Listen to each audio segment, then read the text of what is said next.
जय जिनेन्द्र।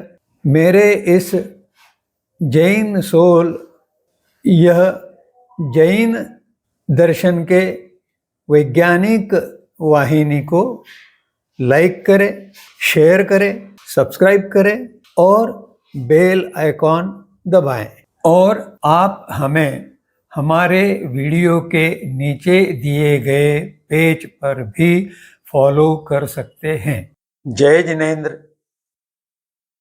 आज हम भक्तामर स्तोत्र या आदिकर स्तोत्र का 10वां श्लोक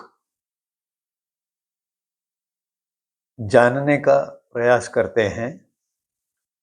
पहले हम इसे गाएंगे और आपसे फिर से नम्र निवेदन है कि जिस प्रकार का उच्चारण मैं करता हूं उस उच्चारण पे ध्यान दे, जिसमें शुद्ध उच्चारण करने से में सहायता मिलेगी और शुद्ध उच्चारण यह शुद्ध भाव और उसके परिणाम से श्लोक के प्रभाव को अधिक ऊंचाई देगा।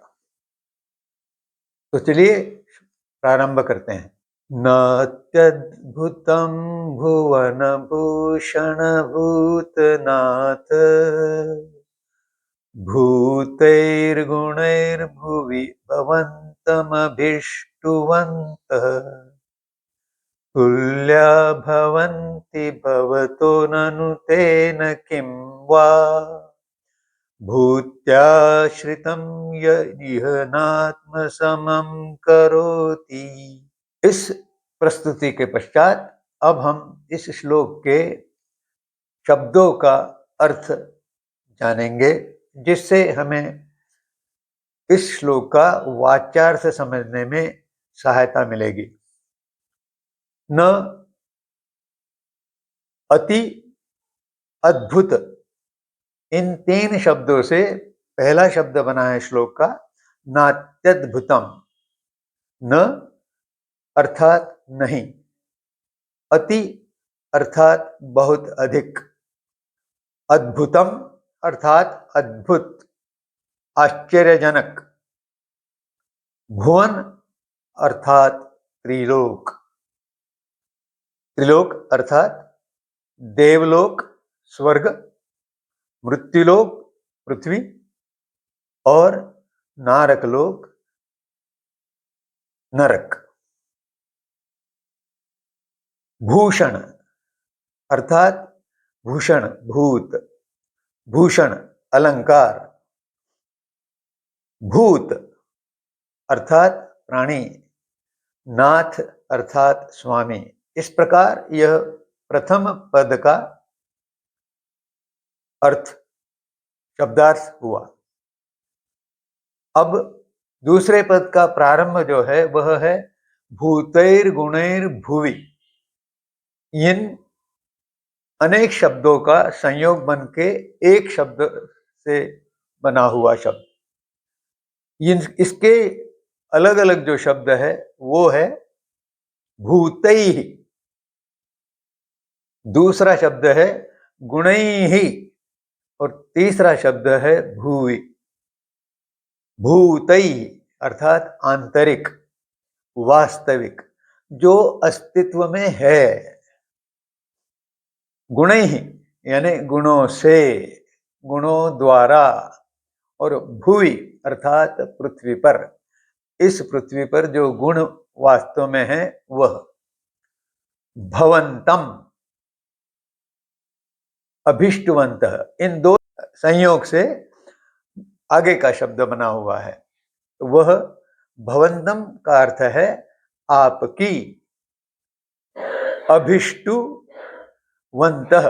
अब इसमें ष्टु होने का कारण मूल शब्द है स्तु, तो स्तुवंत, स्तुवंत शब्द यानी स्तुति करने वाले।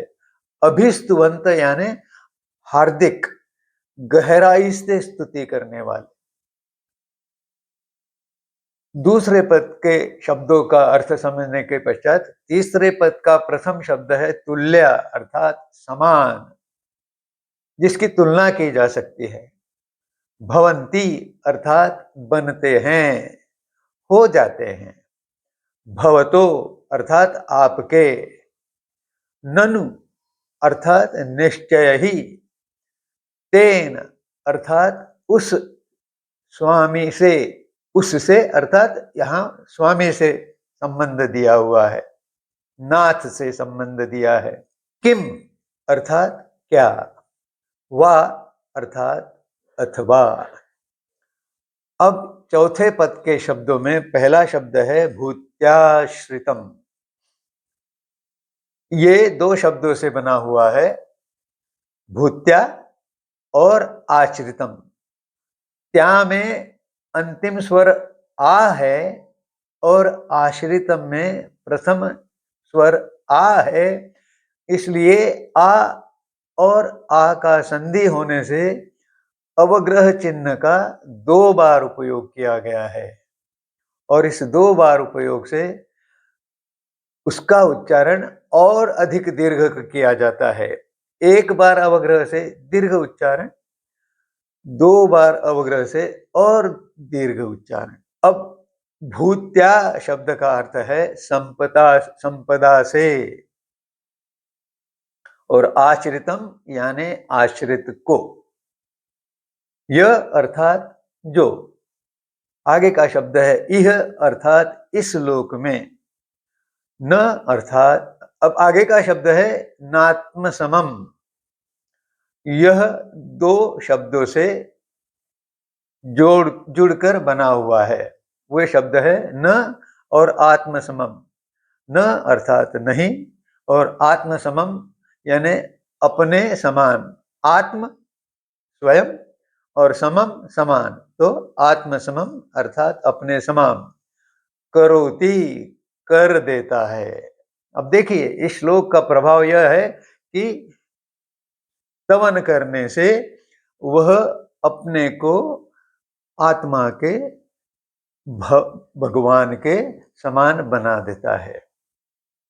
अब इन शब्दों के अर्थ जानने के पश्चात इस श्लोक का वाच्यार्थ समझने का प्रयास करते हैं। भूतनाथ अर्थात हे जगत के भूषण।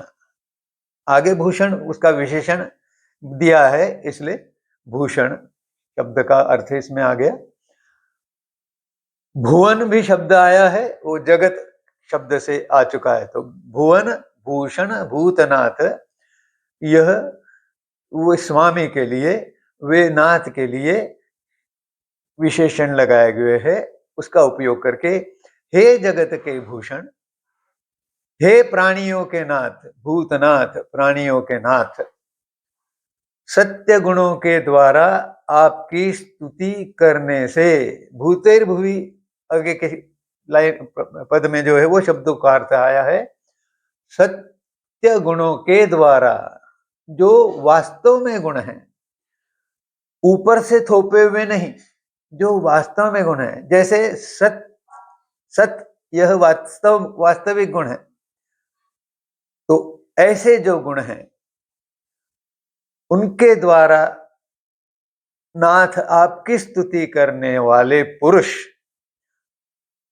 पृथ्वी पर यदि आपके समान हो जाते हैं। देखिए जो स्तवन कर रहा है वह नाथ के समान हो जाता है। ऐसा हो जाता है तो इसमें क्या आश्चर्य, क्या आश्चर्य, ऐसा आचार्य मानतुंग कह रहे हैं और उसका उत्तर भी दे रहे हैं। उस आश्चर्य, वह आश्चर्यजनक स्थिति क्यों है, इसका स्पष्टीकरण भी वे दे रहे हैं। क्या स्पष्टीकरण है? क्योंकि उस स्वामी से क्या प्रयोजन जो इस लोक में अपने आराधक पुरुष को अपनी गुण संपदा के द्वारा अपने समान नहीं कर देता। अगर मैं किसी स्वामी की, किसी आराध्य देवता की स्तुति करूं, तो अगर मैं उसके समान न बनूं तो ऐसे उस आराध्य का क्या मतलब, क्या तात्पर्य? ऐसे आराध्य से स्तुति करने से लाभ क्या? अर्थात आप ऐसे नाथ है, ऐसे स्वामी हैं कि आप आपके स्तवन करने वाले को अपने गुणों के समान लाकर उसे मुक्त कर देते हैं। तभी तो आप सभी जो आराध्य है उनमें श्रेष्ठ है। और इससे भावार्थ यह निकलता है कि जो भक्त है वह अंत में भगवान बन जाता है। और यह केवल जैन दर्शन में ही कहा गया है कि भक्त ही भगवान बनता है। और इसे शॉर्ट में कहेंगे कि भक्त ही भगवान है।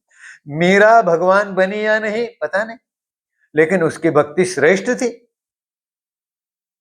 परंतु जैन श्रावक जिन जैनों को आराध्य बनाता है उनकी आराधना से स्वयं भी उनका पद प्राप्त कर लेता है, भगवान बन जाता है, परम आत्मा बन जाता है।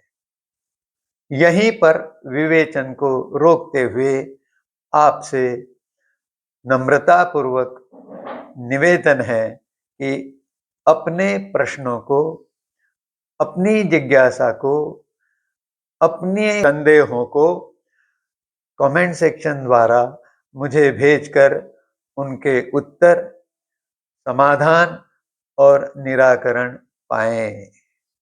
जय जिनेंद्र।